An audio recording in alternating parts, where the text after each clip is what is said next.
All right. So when we were last talking about this man, we were talking about his history of making incredibly insensitive racial comments, but that's not really the only reason to dislike this Paul fellow. I think a really reasonable reason, I suppose, to not like him is because his policies are, in a word, insane. He's also a liar. He's hypocritical. And a lot of his policies are actually only going to help out the elitist class anyway. So why bother? So, to pick up where we left off, let's talk about Ron Paul's voting record. Mr. Paul is one of those guys that really fancies himself as a champion of states' rights and how he's totally against big government. Well, 2006, it was revealed that his congressional district received about $4 billion in federal government funding, going towards things like, doing advertising for the local shrimping industry, and redecorating historical theaters. You know, all the really pressing things that benefit everyone in this nation. So yeah, in 2007, the Houston Chronicle said that Paul requested 65 earmarks, which is the highest of any Houston-based congressman. Wow, it's pretty impressive. So at the same time he was calling for the dissolution of the Department of Education and the CIA, he was actually requesting more federal money for his district, which is totally not hypocritical at all in any way, shape, or form. So there's nothing really ironic here going on when you hear Mr. Paul talking about the ills of big government, when his home state of Texas is actually receiving more money in federal aid than we collected through income tax last year. Of course, we all know Ron Paul wants to get rid of the income tax because it is a waste of federal expenditures. More on that later. But the thing is, his state actually takes away more federal money than is going into the federal government, the tax system. So logically, which is something he's not very good at, instead of advocating for the abolition of the income tax, if he really wanted to save America more money, he would be fighting and voting for the dissolution of Texas instead. But of course he's not doing that. Okay, so earlier this year he announced something called the Restore America Plan. You can read that at the link below. I have some of the finer notes posted there, but here's just kind of the Cliff Notes version of some of the things that he wants. Let's see. He wants to lower the corporate tax rate because, as we all know, they're really guys getting screwed these days. Also wants to eliminate the capital gains and estate taxes. You know, the things that are really affecting the poor, out-of-work people in America. You know, because we have no place to put our mansions up, you know, when our elders die. We just have no way to take advantage of that system. I'm totally getting besmirched when I'm having to pay all these taxes on my yachts. Yeah, it's just horrible. So let's see what else. Oh, he wants to cut $600 billion from programs like unemployment insurance.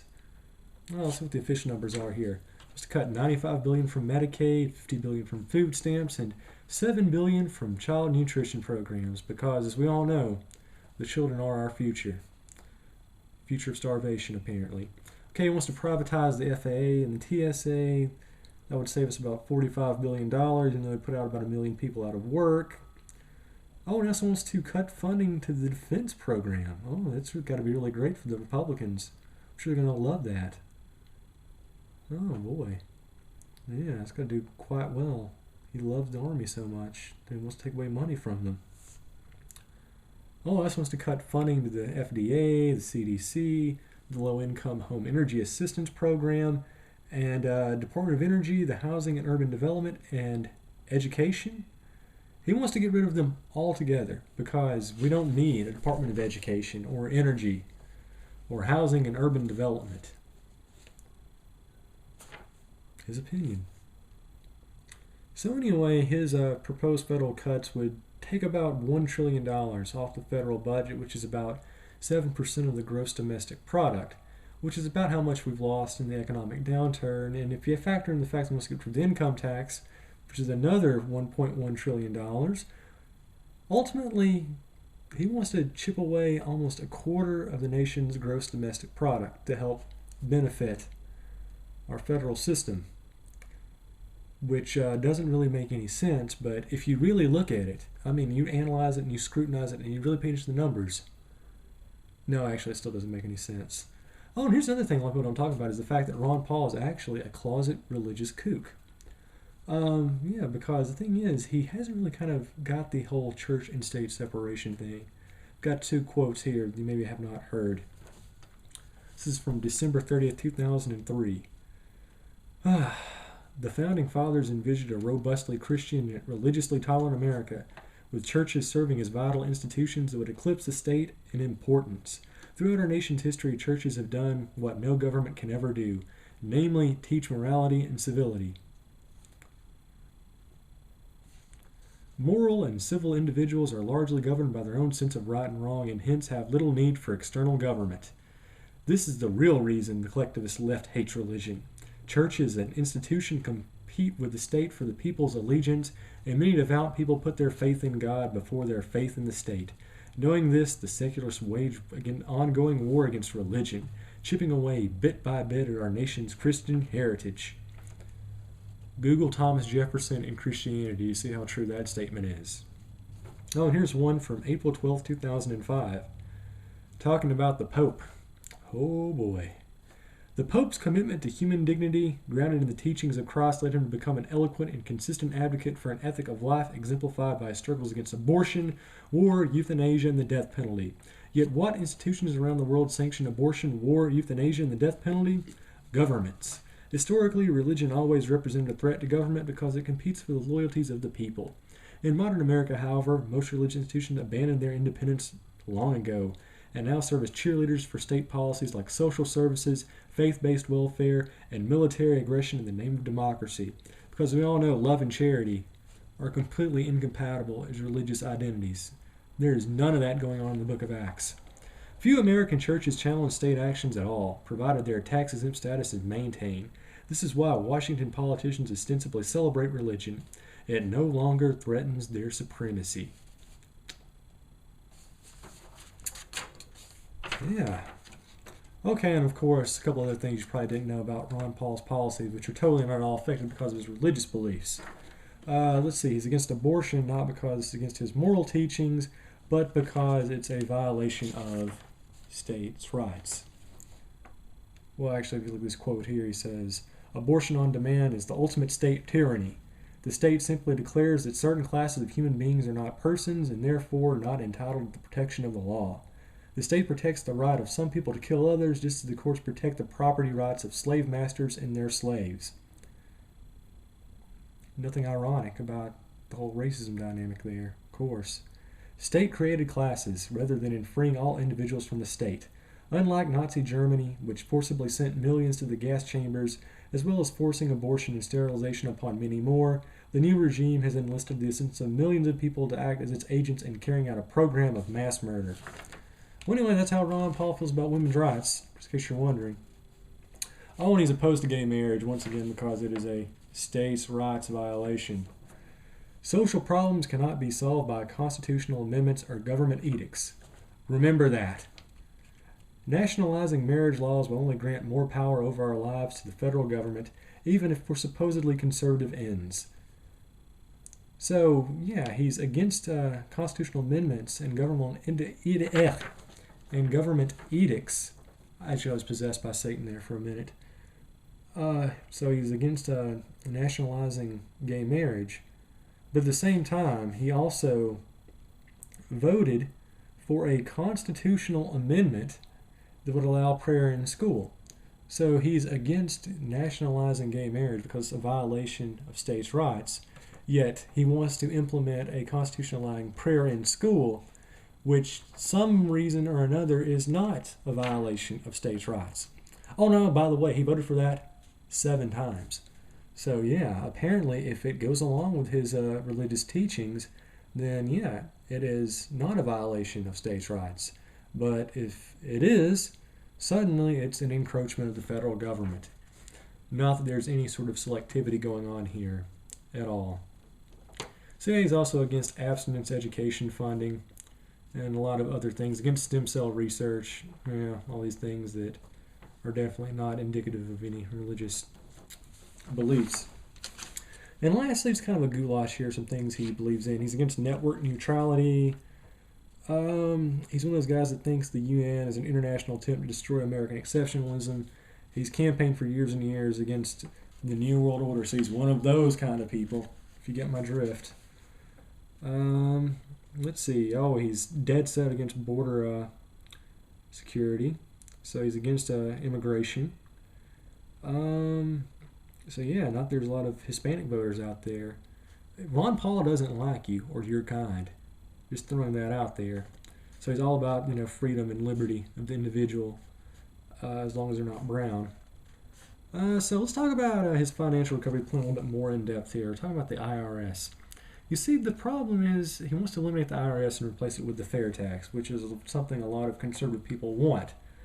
So the fair tax, take away the income tax and put in a 23% sales tax on all goods and services, which would actually end up costing you more money in the long haul than you actually pay on income tax because there's a lot of Trojans involved. For example, with the fair tax, which is fair to people that already have money and not fair to people that don't, you actually get taxed on your bank savings. So yeah, it's something that's not currently taxed that would get eaten out of what you do. So if you're like me and you depend on your bank savings to get by in these tough economic times, guess what? Under the fair tax, you get taxed on that. Also, there's the fact that there's kind of a loophole there that you can actually be charged multiple times for services like health care and other sort of forms of ownership. Oh, and not to mention, if you go out and you buy a really expensive purchase like a car, you're not going to be paying a piddly amount of taxes. You're going to be paying a couple extra $1,000 a year, so that automatically negates whatever savings you would have gotten, even if state policies and local taxes weren't included, which, guess what, they are under the fair tax. So it's a policy which is supposed to help out middle America, but actually just kind of screws them into recession further. Yeah. You can do the mathematics on that. Once again, check out the link. I have more information on there for you. You want to know about the Paulonomics. There's a lot of stuff about the Federal Reserve. The Goldstein wants to revert back to that.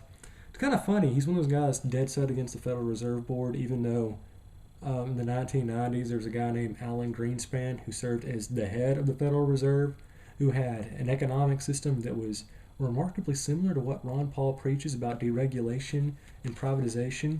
Not that all of that... Oh, and the fact that he's also a huge Ayn Rand fan. And so he's a big proponent of anarcho-capitalism, the same way Ron Paul and all of his followers are. Not that that led us into so much deregulation, the industry went crazy and predatory lending went up and the housing market exploded. Yeah, not at all. There's no cause and effect there. So it's amazing how that wasn't part of his platform during the 90s when his buddies and his like-minded ideologues were all in cahoots. Yeah, but now, all of a sudden, oh yeah, the worst thing ever. So yeah, really not much more to say there about Ron Paul. Actually, there's tons more out there. It seems like every other week he says something new that can be used against him. But the thing is, really what we're seeing here is nothing new. It's the same old song and dance we've had for the last 30 years about privatization, deregulation, and tax cuts for the upper class with all the trickle-down economics nonsense going on. We've been doing that for 30 years. We're in a recession. It did not help. We've been cutting taxes for the rich and doing all these things Ron Paul is a proponent for 3 decades, and all that's done is put us in the biggest economic downturn since the Great Depression. So anyway, going back to Ron Paul, why is he so popular? I don't know. College kids do stupid things. They do illogical things. I can say that maybe it's because he's in favor of decriminalizing marijuana alongside other drugs, which would not at all be a bad thing. He's one of those libertarian people, so he believes in freedom of the individual. So I wonder if that means, he's in favor of allowing 8-year-olds to go out and buy Oxycontin. I mean, I'm sure, if he really is a fan of the free market and decriminalizing drugs, he would be in favor of that. But, we'll hear his opinion on that. Not that he is selective in his beliefs. Not that he would be hypocritical about anything at all.